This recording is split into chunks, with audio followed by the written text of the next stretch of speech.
હા બેઠા છે ને અમે. હા એમાં કાંઈ નહીં મૂંઝાવાનું. હા મર્દનો દીકરો છે બેટા, આંખ નહીં પાડવાનો. હું કીધું કોળીના આવાજો છે તમે. હા એવું નહીં કરવાનું, મૂંઝાતો નહીં.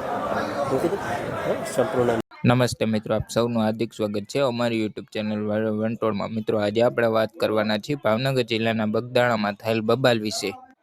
બગદાણાની બબાલમાં હવે જોવા મળી રહ્યો છે રાજકીય રંગ. નીતિનભાઈ ઉપર થયેલ હુમલા બાદ તેમનો કોળી સમાજ મેદાને આવ્યો છે. રાજુલાના ધારાસભ્ય હિરાજ સોલંકી તેઓ ઇજાગ્રસ્ત નીતિનભાઈને મળવા પહોંચ્યા હતા. ત્યારબાદ તેનાથી થોડીક જ કલાકોમાં બગદાણાના મહિલા પીઆઈ ડીવી ડાંગરની તાત્કાલિકપણે બદલી થઈ છે. ભાવનગરના એસપી નિતેશ પાંડે ઓર્ડર આપ્યો છે કે હાલ મહિલા પીઆઈને લીવ રિઝર્વમાં મૂકવામાં આવ્યા છે. તેથી આ તરફ બગદાણાનો ચાર્જ પીઆઈ કે.એસ. પટેલને સોંપવામાં આવ્યો છે, જેઓ હાલ મહિલાના પીઆઈ તરીકે પણ ફરજ બજાવી રહ્યા છે. ત્યારે આગળ શું થયું એ જોવા માટે અમારી યુટ્યુબ ચેનલને સબસ્ક્રાઈબ કરો. જય હિન્દ, જય ભારત.